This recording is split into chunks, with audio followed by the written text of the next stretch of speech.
प्रयागराज के घाट पर भई संतन की भीड़। तुलसीदास जी ने ये लाइनें तो चित्रकूट के लिए लिखी थी, लेकिन आज माघ मेले के पावन पर्व पर बसंत पंचमी के स्नान पर कुछ ऐसा ही नज़ारा पूरे माघ मेले में हर बड़े स्नान पर देखने को मिल रहा है। लेकिन माघ मेले का क्या महत्व है, माघ मेले से हमारी भारतीय संस्कृति कैसे जुड़ी है, क्योंकि नदियों के किनारे ही हमारी संस्कृति रही है। चाहे वो सिंधु घाटी सभ्यता हो, और सिंधु घाटी सभ्यता के इर्द गिर्द आर्य आए, और उसके बाद सनातन जिसकी बात देश और दुनिया कर रही है, उसी सनातन पर और सनातन के परंपराओं पर बात करने के लिए आज हमारे साथ बीएचयू के एचओडी आर.एन. त्रिपाठी हैं। त्रिपाठी सर सोशियोलॉजी और इंडियन कल्चर के एचओडी हैं डिपार्टमेंट के, उन्हीं से जानेंगे। सर, बहुत बहुत स्वागत आपका आज तक पर। आपको धन्यवाद।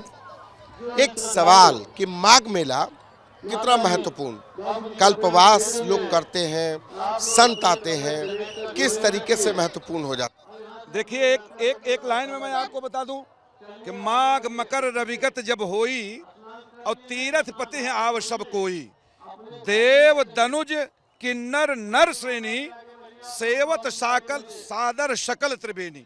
यहाँ पर जो परंपरा है कि मनुष्य ही नहीं, दनुज राक्षस भी, देवता भी, किन्नर भी, आजकल देखिए किन्नर अखाड़े आ रहे हैं, उसी स्रोत से सारे लोग यहाँ पर प्रयागराज में आते हैं।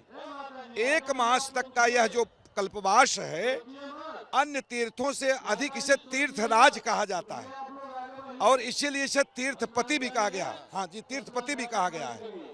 तो इसका यह सबसे बड़ा महत्व है कि एक मास में भारत नहीं, विश्व की जितनी संस्कृतियां हैं उनका असिमिलेशन, उसका सम्मिलन यहाँ होता है। बात अगर संस्कृति की करें तो सिंधु घाटी सभ्यता तो हमारी सबसे पुरानी है। आप अभी कुछ बात कर रहे थे कि नहीं, सिंधु घाटी से भी ज्यादा पुरानी संस्कृति है, उसका कोई साइंटिफिक प्रमाण है और क्या तथ्य है वो? जी, अब क्या है कि अब तक इतिहास में 2500 से 4000 वर्ष पहले की सिंधु घाटी सभ्यता दी जा रही थी। अब 2015 के विज्ञान कांग्रेस से लेकर के, कार्बन डेटिंग मेथड से लेकर के, अब हमारे जो भारत की सभ्यता है, ये गंगानगर और गुजरात के पोर्शन से अब 7 से 8000 वर्ष पुरानी हमारे पास साइंटिफिक इतिहास है। मतलब राजस्थान के श्री गंगानगर सिटी से लेकर के प्रयागराज के नैनी तक एक ऐसा जल स्रोत जिसे सरस्वती नदी कहा जाता था, ये प्राप्त हो गया है। अब वो सूख गया है, लेकिन वैज्ञानिक तौर पर पुष्ट हो गया है कि सरस्वती नदी का यह उद्गम यहाँ तक आता है, और वो 7 से 8000 वर्ष पुराना है। इसका कोई साइंटिफिक कहीं पर प्रमाणीकरण हो पाया? 15 के विज्ञान कांग्रेस से लेकर के अब तक सारे प्रमाण आए, नेचर में पब्लिश हुआ। अच्छा। हाँ, तो अब और एक बात मैं और आपको सुधार में, आप कह रहे थे भूमिका में, अब आर्य भी बाहर से नहीं आए हैं, कोई बाहर से नहीं आया है। ये जब 7000 वर्ष का सिविलाइजेशन हो गया, जब आर्यों को आना दिखाया जा रहा था, तो हमारे यहाँ के थे आर्य अनार्य की कोई परिभाषा नहीं, सब यहीं थे। और बीएचयू के जेनेटिक्स डिपार्टमेंट से लेकर के हमारे कई ऐसे विभाग ऐसे हैं गवर्नमेंट के, जहां पर रिसर्च हो गया कि आर्य यहीं के थे, बाहर से नहीं आए। एक सवाल, माघ मेले की अगर परंपराओं की बात करें तो माघ मेले की परंपराएं कब से हैं, क्या इतिहास है? और शाही स्नान का, क्योंकि शाही शब्द अपने आप में, शाही एक उर्दू का शब्द कहा जाए, अरबी का शब्द कहा जाएगा, तो उसका शाही स्नान का एक सनातन धर्म से क्या इसका रिश्ता? देखिए, ऐसा है, इसका पुराण स्कंद पुराण में आता है। पद्म पुराण में 18 श्लोक इसके बारे में लिखे गए हैं। 18 श्लोक हैं इस मेले के वर्णन के लिए, और उस पुराणों का काल जो है 7वीं शताब्दी से आता है। रही बात जो शाही शब्द आप कह रहे हैं, ये तो मुगलों के काल में संतों को बादशाह की तरह स्नान कराने का गौरव देने के कारण उन्हें शाही स्नान कहा गया। इतना बड़ा उसको बनाया गया कि इनको भी उसी सम्मान के साथ, जैसे शाह का सम्मान होता, वैसे शाही स्नान करा, बादशाह का स्नान की तरह सम्मान दिया गया इन्हें। ये कब से ये शाही स्नान शुरू कब से? देखिए, शाही स्नान की शुरुआत तो मूलतः ये वैभव शाही शब्द से जब आया तो अकबर के कार्यकाल से आता है। अकबर का एक किला भी बना और बाकायदे पालकियां निकाल करके स्नान कराए जाते थे। संतों को, शंकराचार्यों को। संतों को, शंकराचार्यों को, धर्माचार्यों को। और ये भी बात थी, जितना राजस्व इधर का भी आता था उस राजस्व का पूरा भाग इसके विकास के लिए खर्च होता था। और यही हर्षवर्धन के समय भी था, 6वीं शताब्दी में। 6वीं शताब्दी में तो हर्षवर्धन पूर्णतया अपने साम्राज्य का इधर का जितना भाग था सर्वस्व यहीं पर खर्च कर देता था। माघ मेला में अगर बात करें, आप शाही स्नान की बात करी तो एक इस समय विवाद बहुत चल रहा है कि माघ मेला में अभी एक विवाद आ गया कि शाही स्नान की परंपरा नहीं है, शंकराचार्य स्नान ही नहीं करते हैं। क्या इतिहास कहता है, क्या संस्कृति कहती है? देखिए, ऐसा है, शाही स्नान और शंकराचार्य का स्नान दोनों दो है।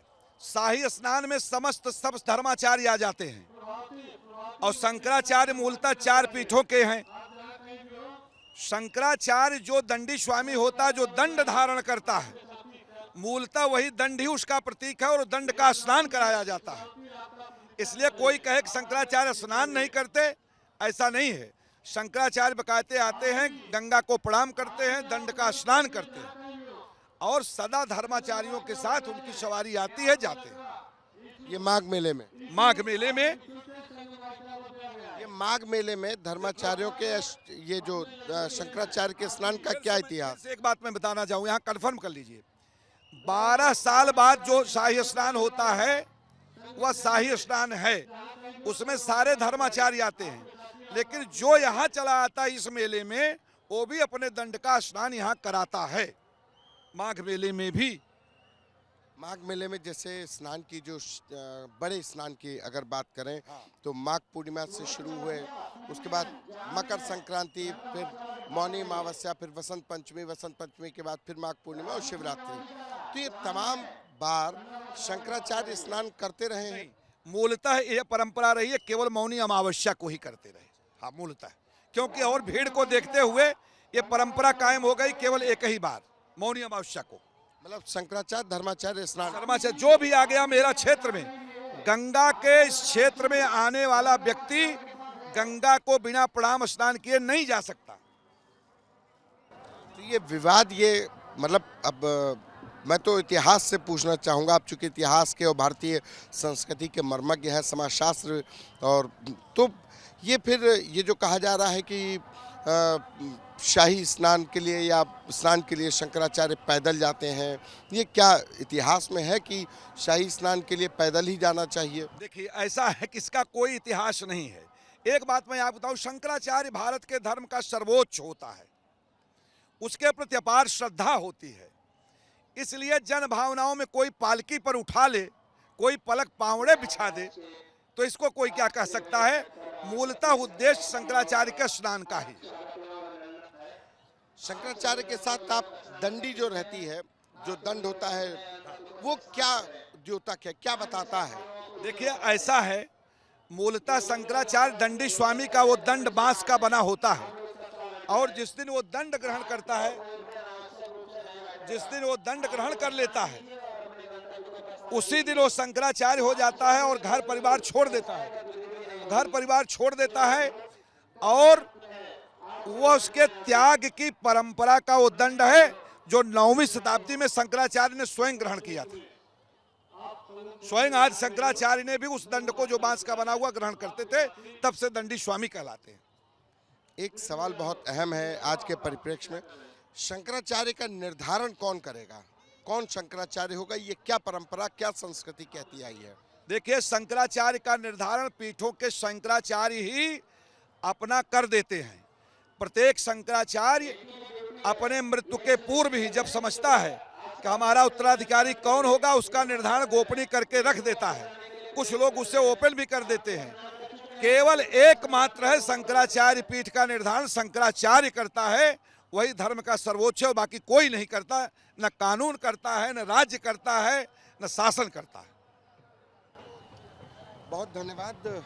आप बीएचयू के एचओडी हैं, उस डिपार्टमेंट के जो भारतीय संस्कृति और समाज शास्त्र का, Indian sociology and Indian culture के एचओडी हैं आर.एन. त्रिपाठी, उनके द्वारा बात करना इसलिए बहुत महत्वपूर्ण है, उनसे बात करना इसलिए भी अहम क्योंकि ये बात बहुत साफ हो जानी चाहिए कि शंकराचार्य का निर्धारण कैसे होता है और माघ मेले में शंकराचार्य या धर्माचार्यों के स्नान करने का क्या महत्व है, कब स्नान करते हैं और कैसे स्नान करते हैं।